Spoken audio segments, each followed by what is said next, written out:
ನಮಗೆ ಆಶ್ಚರ್ಯವೆನಿಸಿಬಿಡುತ್ತದೆ. ಡಾಕ್ಟರ್ ಬಾಬಾ ಸಾಹೇಬ್ ಅಂಬೇಡ್ಕರ್ ಅವರ ಬದುಕೆ ಒಂದು ಅಚ್ಚರಿ. ನಾವು ಕೇವಲ ಒಬ್ಬ ಸಣ್ಣ ಸರ್ಕಾರಿ ನೌಕರರಾದರೆ ನಮ್ಮ ಬದುಕು ವಿಜೃಂಭಿಸಿ ಬಿಡುತ್ತದೆ. ಆದರೆ ಭಾರತದ ಶೋಷಿತರ ಪರ ಹೋರಾಡಿದ, ಭಾರತದ ಮೊಟ್ಟ ಮೊದಲ ಕಾನೂನು ಸಚಿವರಾದ, ಇಡೀ ಜಗತ್ತೇ ಕಂಡರಿಯದ ಜ್ಞಾನಿಯೊಬ್ಬರ ಹೆಣವನ್ನು ತರುವುದಕ್ಕೆ ಹಣವಿಲ್ಲ ಎನ್ನುವುದನ್ನು ನೀವು ಎಂದಾದರೂ ಭಾವಿಸಿದ್ದೀರಾ?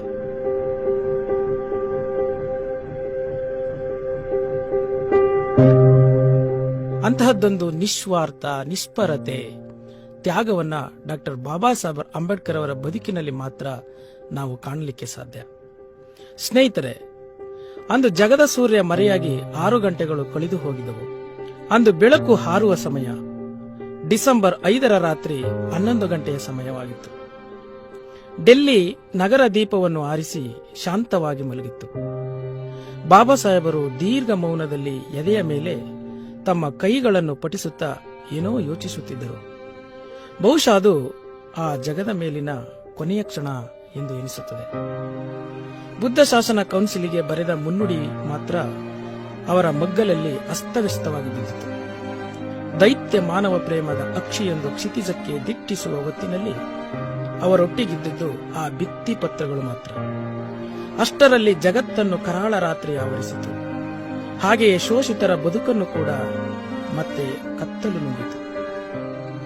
ಬಾಬಾ ಸಾಹೇಬರ ಅಡುಗೆ ಸೇವಕ ಸುಧಾಮ ಮತ್ತು ಡ್ರೈವರ್ ಕಾಳು ರತ್ತುವಿನ ಮನೆಯ ಬಾಗಿಲನ್ನು ಬಡಿದರು.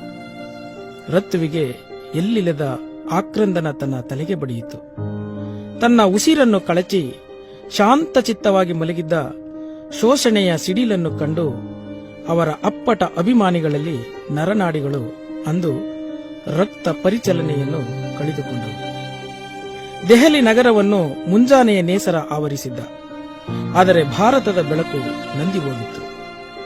ದೆಹಲಿ ನಗರವನ್ನು, ಅಂತೆಯೇ ಭಾರತೀಯ ನಿರ್ಗತಿಕರನ್ನು ಕಾರ್ಮೋಡವೊಂದು ಕವಿದು ಅಲ್ಲಿ ಹಾರಾಟ, ಚೀರಾಟ, ಒದ್ದಾಟಗಳು ಆ ನಗರವನ್ನೇ ಸ್ತಬ್ಧಗೊಳಿಸಿದವು. ಇಡೀ ಭಾರತಕ್ಕೆ ಮಾಧ್ಯಮಗಳ ಮೂಲಕ ವಿಷಯ ಬಿತ್ತರಿಸಿತು.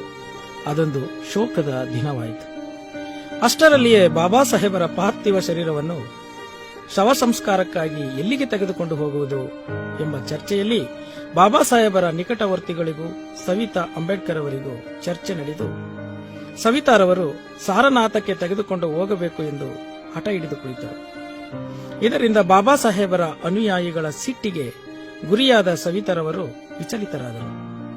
ಕೊನೆಗೆ ತಾವು ಹುಟ್ಟಿ ಬೆಳೆದ ತಮ್ಮ ಬಂಧುಗಳ ವಾಸಸ್ಥಳ ಮುಂಬಯಿಗೆ ಬಾಬಾ ಸಾಹೇಬರ ಪಾರ್ಥಿವ ಶರೀರವನ್ನು ಶವ ಸಂಸ್ಕಾರಕ್ಕಾಗಿ ತೆಗೆದುಕೊಂಡು ಹೋಗಲು ತೀರ್ಮಾನಿಸಲಾಯಿತು.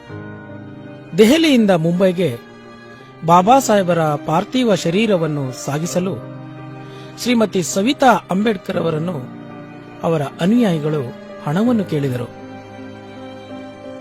ಆದರೆ ಸವಿತಾರವರು, ನನ್ನ ಬಳಿ ಯಾವುದೇ ಹಣವಿಲ್ಲ, ಅದನ್ನು ಅವರ ಅನುಯಾಯಿಗಳಾದ ನೀವೇ ವ್ಯವಸ್ಥೆ ಮಾಡಿಕೊಳ್ಳಿ ಎಂದು ಕೈಚೆಲ್ಲಿದರು.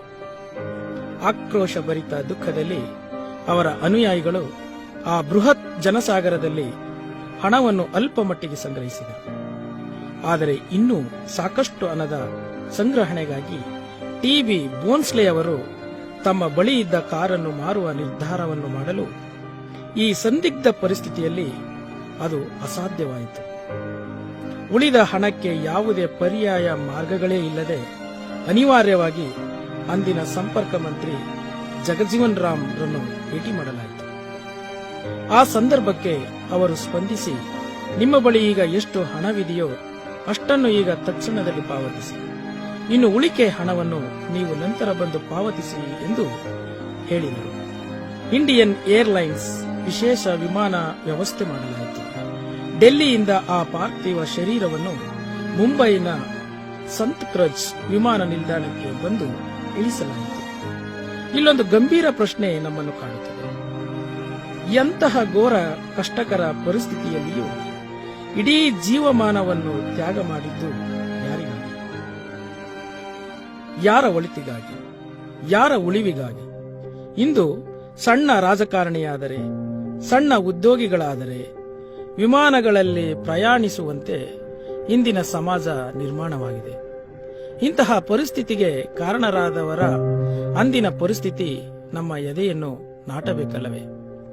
ಕೇಂದ್ರದ ಮಂತ್ರಿಯಾಗಿ, ಸಂವಿಧಾನ ಸಂರಚಕರಾಗಿ, 5 ಪತ್ರಿಕೆಗಳ ಸಂಪಾದಕರಾಗಿ, ರಾಷ್ಟ್ರೀಯ ಪಕ್ಷದ ನೇತಾರರಾಗಿ, ಬ್ರಿಟಿಷ್ ಕೌನ್ಸಿಲ್ಗಳ ಮುಖ್ಯಸ್ಥರಾಗಿ, 10 ಹಲವು ಕಮಿಟಿಗಳ ನಾಯಕರಾಗಿದ್ದವರ ಪಾರ್ಥಿವ ಶರೀರವನ್ನು ಸಾಗಿಸಲು ವಿಮಾನಕ್ಕೆ ಹಣವಿಲ್ಲದಿದ್ದಾಗ ಎಂತಹ ಆಶ್ಚರ್ಯ! ಆ ಮಹತ್ಯಾಗದ ತ್ಯಾಗವನ್ನು ಇಂದು ಗ್ರಹಿಸದಿದ್ದರೆ ನಾವು ತ್ಯಾಗಿಗಳಾಗಲು ಸಾಧ್ಯವಿಲ್ಲ. ಭೋಗಿಗಳಾಗಿ ನಮ್ಮ ಮುಂದಿನ ಪೀಳಿಗೆಯನ್ನು ಭಿಕ್ಷೆಗೆ ಬಿಡಬಹುದು. ಅದೊಂದು ಗುಲಾಮಗಿರಿಯ ಭಿಕ್ಷೆ. ಈ ಹೃದಯ ವಿದ್ರಾವಕ ಘಟನೆಯು ಅದೆಂತಹ ಕಠಿಣ ಹೃದಯಿಯ ಕಣ್ಣಿನಲ್ಲಿಯೂ ಕಣ್ಣೀರು ತರಬಹುದಲ್ಲವೇ?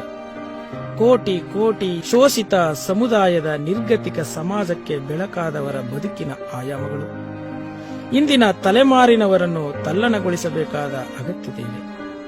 ಬಾಬಾ ಸಾಹೇಬರ ಮಾತಿನಲ್ಲಿ ಹೇಳುವುದಾದರೆ, ನಾನು ಅನ್ಯಾಯ, ಅಕ್ರಮ, ಶೋಷಣೆಗಳನ್ನು ಕಂಡು ಉರಿಯುವ ಬೆಂಕಿ ಕೆಂಡದಂತಾಗುತ್ತೇನೆ. ಆ ಉರಿಯುವ ಛಲವೇ ನನ್ನನ್ನು ಹೀಗೆ ಧೀಮಂತನನ್ನಾಗಿ ಮಾಡಿದೆ. ಈ ಸಂದರ್ಭದಲ್ಲಿ ನನ್ನನ್ನು ಯಾವ ಬಡತನ, ನೋವು, ಅವಮಾನಗಳು ಅಲಗಿಸಲಿಲ್ಲ ಎಂಬ ಮಾತು ಸದಾ ನಮ್ಮನ್ನು ಎಚ್ಚರಿಸುತ್ತಿರಬೇಕು ಅಲ್ಲವೇ?